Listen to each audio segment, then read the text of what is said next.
When you talk about high-powered NFL offenses, there's one team who has offered a plethora of fantasy football studs across the board at every position. It's the Detroit Lions. Jared Goff, David Montgomery, Jahmyr Gibbs, Amon-Ra St. Brown, Jameson Williams, Sam Laporta. All of these guys have been mainstays in fantasy football lineups for a couple of years. But with many predicting the Lions to take a step back in 2025, should we be concerned? And is it time to bail on these guys? Yo, what is going on, Headliner Nation? I'll tell you one thing about the Detroit Lions. Yes, they are my team, and I am a Lions fan. But if you've been around here for a while, you know that I don't mince words when it comes to this team. I tell it how it is, and I show no bias. And after being hypercritical of this team for years, it felt like, it was great to finally give them some praise here over the last 2.5 seasons. But 2025 is going to be a huge test. And I've already told multiple people, I wouldn't be shocked if the Lions don't make the playoffs this season for several different reasons. And unfortunately, the news just isn't getting any better for them. So today we're going to dive into the Detroit Lions, one of the few teams in the NFL that offer fantasy caliber superstars at every single position. We're going to talk about some changes that they've had over the offseason, what their schedule looks like, and whether or not we should be bailing on some of these guys or whether or not we should still be drafting them as high as their current ADP shows. And if somehow you've been sleeping under a rock and you haven't already heard the news, our 2025 Fantasy Football Draft Guide is already live, and it has been for a while. So Headliner Nation is already preparing for the 2025 Fantasy Football season. Right now, it is open and chock full of tons of rookie information to help you start learning about the guys who are entering into the league for their rookie season. But over the next few weeks, you're going to see a ton of redraft information start to pile up.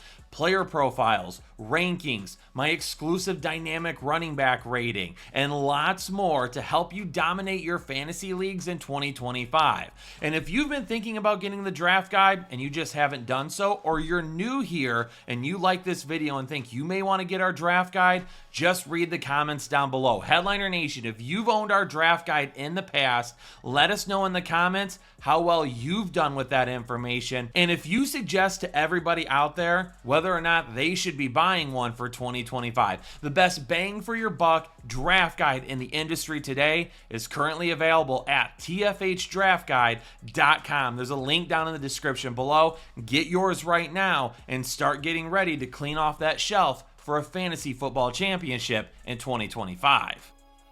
Now, when we start to break down the 2025 Detroit Lions and their fantasy football value, we've got to start with the key additions and subtractions from this offseason.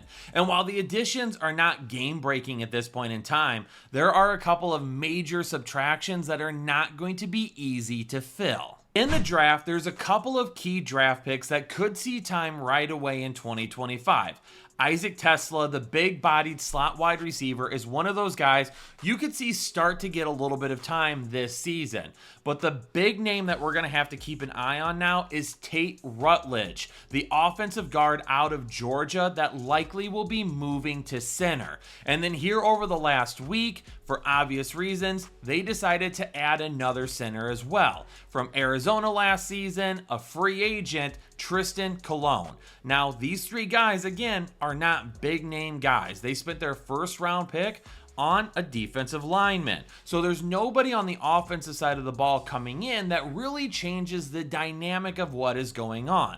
But it's the key subtractions that are going to be a big issue, because when you take a look at it, it's the first two names on this list, and it's Kevin Zeitler, the offensive guard who signed with Tennessee in free agency this year, and then the big one that was just announced a week ago, Frank Ragnow, their center for the past 7 seasons, who is one of the best, if not arguably the best center in all of football. The impact that that's going to have on the offensive line, and we'll talk about that going forward in this video, is going to be huge, and they're going to need some guys to step up and help right away. And then their backup quarterback, Teddy Bridgewater, he's calling it quits for a second time now. Heading into retirement, he came back towards their playoff run last year, so they had a veteran quarterback presence. This year they brought in Kyle Allen, and again, Hendon Hooker is still expected to be the backup. So like I said, there's not a ton of differences that you're going to find in this offense, with the exception of a couple of spots on the offensive line. It's the skill positions that are returning as a whole for this season. Now, one of the names that I don't even mention here is Tim Patrick, who towards the end of the season kept finding the end zone over and over again. Tim Patrick will be coming back to be the wide receiver 3 on this team. Fantasy value-wise, not a ton there, but you're going to find tons of fantasy value throughout this offense as a whole. Starting with Jared Goff at quarterback. He was the quarterback 6 last season. Both of your running backs are returning as well. Jahmyr Gibbs, who was the RB2, David Montgomery, who was the RB18. David Montgomery was the RB18 with 3 missed games right there towards the end of the season. So David Montgomery last season was a borderline RB1 when he was healthy. Does that keep up this year? Jameson Williams and Amon-Ra St. Amon-Ra St. was the wide receiver 3 at the end of the season. Jameson Williams, the wide receiver 19. The biggest thing with Jameson Williams is the boom or bust potential. He's going to win you a few weeks, and he's definitely not going to help you win a few weeks. But we've already heard from Johnny Morton and others that they can expect a huge season from Jameson Williams, and they're very excited about what he's going to do this year. And then, of course, Sam Laporta, who finished as the tight end 7. Which was quite a drop from where he finished in 2023 during his rookie season. However, he started off very slow last year and then picked it up the rest of the season. So a slow start, unfortunately, contributed to that tight end 7 ranking. Before we dive deep into some of the major concerns and really start to dissect whether or not we need to be worried about this Detroit Lions offense, let's just take a broad look at their schedule real quick, because this is going to be brutal and one of the toughest schedules for any NFL team this season. One thing is for certain, their offense will be tested more this year than maybe what we've seen over the last couple of seasons. But we also know that they're going to be facing some teams where they're going to have to score as well. And if their defense is having trouble giving up points, that offense is going to continue to throw the football. To begin the season, we're going to have games in the division with Green Bay and Chicago right off the bat. Then we're going to start facing some teams out of the division, including the AFC North, with Baltimore, Cleveland, and Cincinnati. 3 straight games right there at the beginning of the season. They're going to have to go to Kansas City as well before coming back home to face Tampa Bay with a Week 8 bye. Moving in after the Week 8 bye, Minnesota, at Washington, and at Philadelphia is going to be tough. Those games are not going to be easy to win on the road. The New York Giants, Green Bay, Dallas, right there in the middle. 3 straight home games right before or heading into the fantasy playoffs could be make or break for a lot of you that draft the Detroit Lions. LA Rams in week 15. Then we've got Pittsburgh and then at Minnesota to end the fantasy football season, unless you play in week 18, and then they'll be at Chicago to finish out the year. Now, what are some of the major key concerns for me when it comes to the Detroit Lions offense and whether or not we should be worried about them in 2025? Number one has to be the change in offensive coordinator. Losing Ben Johnson to the Chicago Bears is not going to be easy, but they've brought in a guy by the name of Johnny Morton. And if you're not familiar with him, the Detroit Lions absolutely are. Back in 2022, John Morton was a senior offensive analyst for the Detroit Lions, and that was Ben Johnson's first year as an offensive coordinator. And when you take a look at John Morton's track record, he has been around football a very long time, whether it be as an analyst, a passing game coordinator, a wide receivers coach, which is where he played in college and in the NFL for a few years. He has been instrumental in helping develop offenses across the board. Now, the one thing you will know about him is he's only actually been an offensive coordinator one time in the NFL. Now, in college, he was an offensive coordinator for those USC teams back in the Pete Carroll days for a couple of seasons. But now he'll get a shot to call plays once again. And his lone season as an offensive coordinator, it was with the New York Jets. And while they were not all that good that season, there was a couple of individuals that had career best years. Josh McCown was the quarterback that year for John Morton. He saw a career high in passing yards. Remember the name Bilal Powell? Yeah, that's a fantasy football name to remember right there. He had a career high in rushing yards that year as well, even though their record was only 5-12.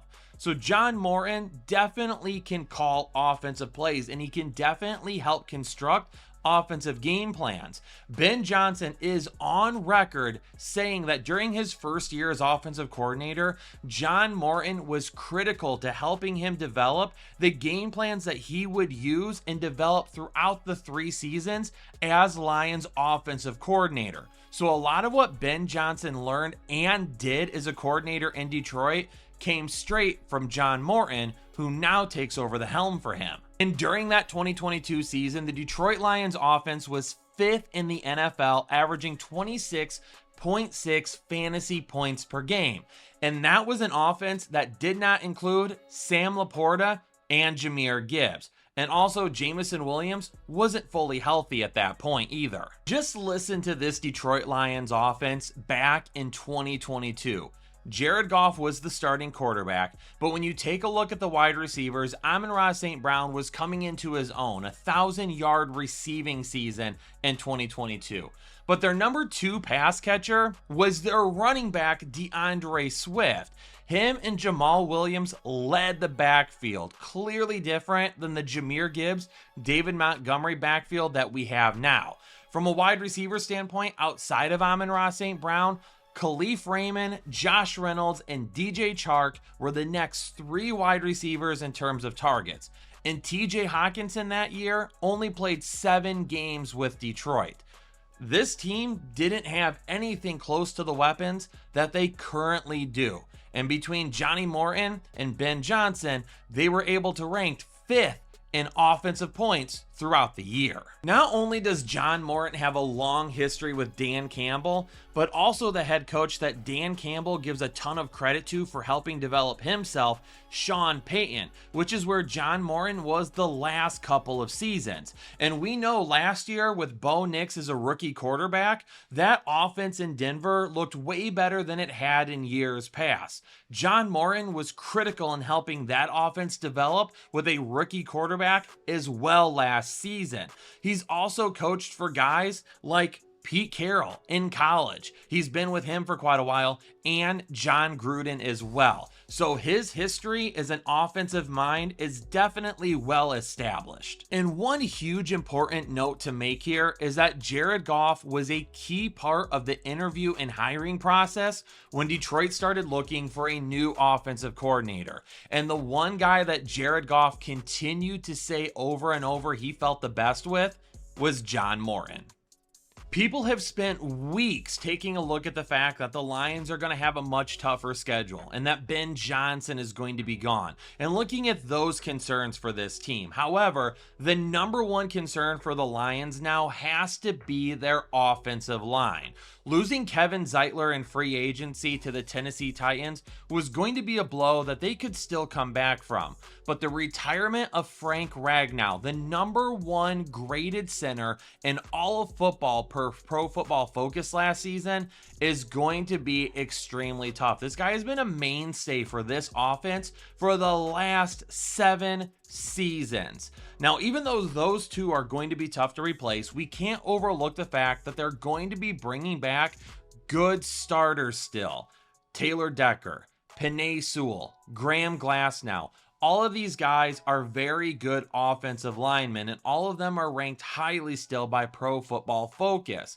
The change in center and guard, though, is still going to be something that up the middle, they're going to have to figure out a way to fix it, especially considering the fact that the teams around them have spent a lot of this offseason trying to get better on defense. And for the Minnesota Vikings, defensive tackle was actually one of those spots that they really wanted to upgrade. If we take another trip back to 2022, like we previously did talking about the skill position players, Johnny Morton's last stop with the Detroit Lions, the offensive line saw some similar issues. Now, they were still very good at the tackles. Decker and Sewell were with the team at that point, and Frank Ragnow was the center, so that's going to be the key change here. But their guards were Evan Brown and Jonah Jackson. Neither of those guys were anything to write home about back in the 2022 season. So you slip in Graham Glass now for one of those guys, and still similar to that, you're going to have a couple of guards and a couple of middle interior offensive linemen that you're going to have to try and replace. At center, they have a couple of options. Talked about them at the beginning of the video. Tate Rutledge out of Georgia is going to be the first guy. A guard that's going to be moving to center, but a guy that by Georgia standards is a tough-nosed SOB that is going to be very good in the middle of this offensive line. Now, they also signed from Arizona Tristan Colon, who is a free agent, giving them a little bit of experience at the center position if Tate Rutledge just doesn't quite come around right away. Now, at the other guard position, 6th round pick Christian Mahogany seems to be kind of the inside leader, and he has seen some playing time, and this is a guy that the offense has talked highly about even last season as being a replacement when they needed to for Kevin Zeitler when he had some injuries. So Mahogany has some experience, but again, it's going to be all about growth. Can he take a big step forward? Can Tate Rutledge be a big step forward? And even though he's probably not going to be the number one offensive center in football, he's definitely a guy that if he's inside the top 20 in his rookie season, that's going to be considered a huge win. And if you've seen the mullet and mustache that Tate Rutledge rocks, I mean, come on now. This guy looks like an offensive lineman. But what do the changes to the offensive line mean for the players themselves? Well, I'll tell you this. I don't want to talk about it too much right now because individually the changes on the offensive line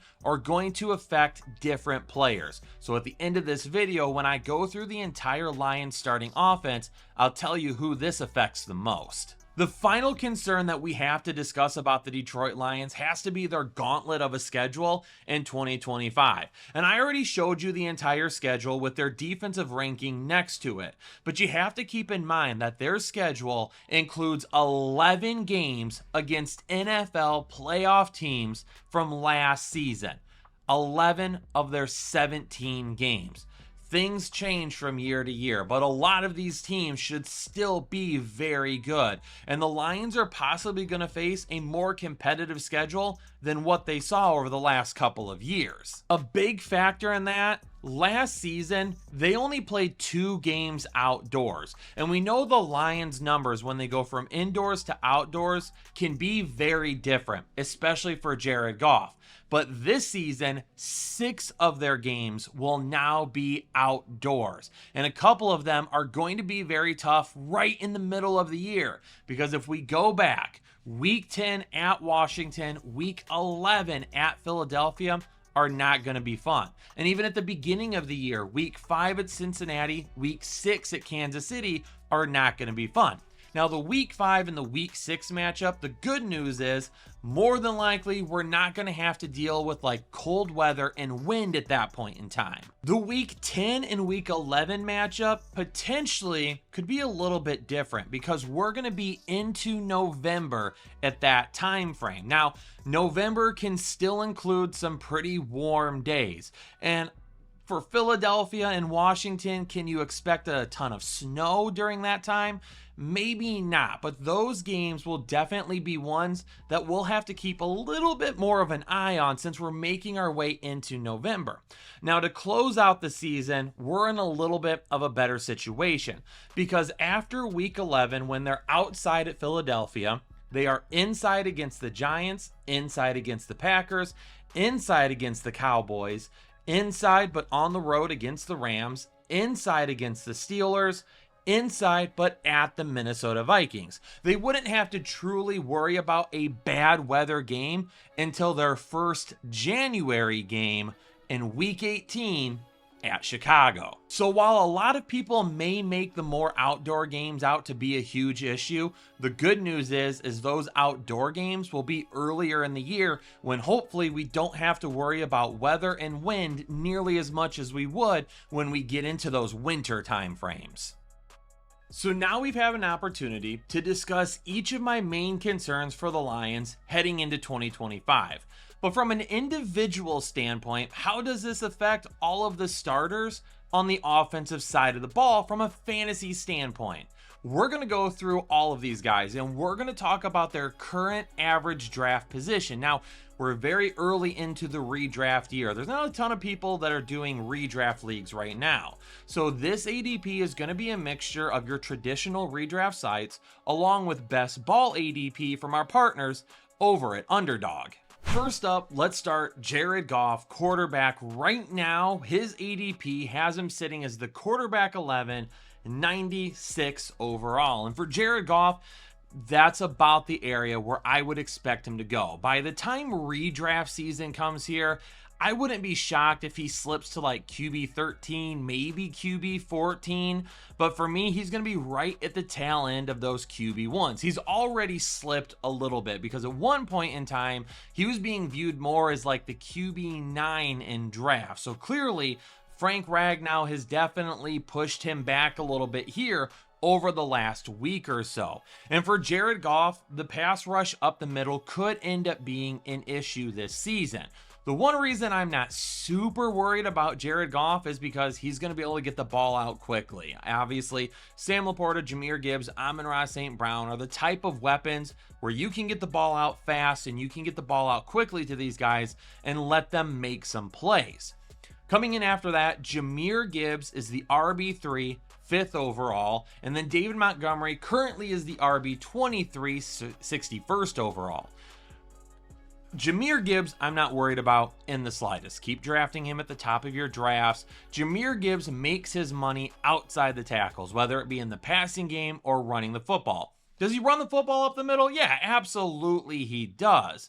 But it's those big plays to the outside where Jahmyr Gibbs really finds his upside. And there's one thing the Detroit Lions do very well. It's they block outside the tackles because you have one of the better offensive tackle combinations in all of football with Decker and Sewell. But you also have a very good blocking tight end in Sam Laporta, and you have wide receivers that block their hind ends off all the time. It is part of the Lions' way. If you're not going to block as an offensive player, if you're not going to block as a wide receiver, you're not getting the football and you will come off the field.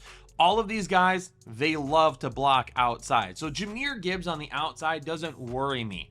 David Montgomery up the middle does concern me a little bit. That power run game that Detroit utilizes so well is going to be tough missing Frank Ragnow, who's been one of the best run blocking centers in all of football for quite some time.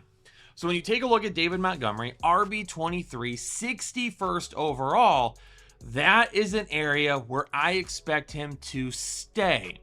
But we know from last season that his ADP could put you in an area to be able to draft him as your RB3. So let me just say this. If you're drafting David Montgomery as your RB1, you're screwing up. That's way too long to wait to draft a running back. If you're drafting David Montgomery as your RB2, I don't hate it. I don't know if he'll have as much upside as we've seen the last couple of years, but they're still going to run the football with him, and you're still going to see him be very critical for that power run game where, yes, defensive tackles in the middle could cause some disruption, but when you have a lot of pass catchers going all over the place, that pulls linebackers kind of out of the way, and it doesn't allow teams to stack the box. So again, maybe a little bit of a step back, maybe not as many rushing touchdowns up the middle as we have seen as of recent.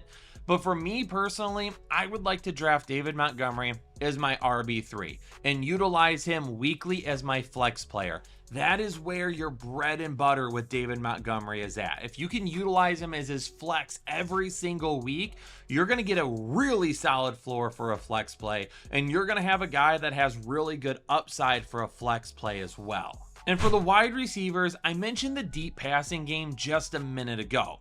And if Jared Goff has trouble staying clean in the pocket, and if teams are able to exploit the middle of this offensive line, that's where Jameson Williams could end up getting hurt a little bit. Now, the one thing we know about Jameson Williams, yes, he has a ton of big plays, but they do a lot of big plays on crossing routes, on comebacks, different types of things where maybe even a curl, they are able to get Jameson Williams on one-on-one coverage, and then he uses his speed, acceleration, and burst to create a ton of yards after the catch. It's not like they just drop back and wait for Jameson Williams to run go routes on a consistent basis.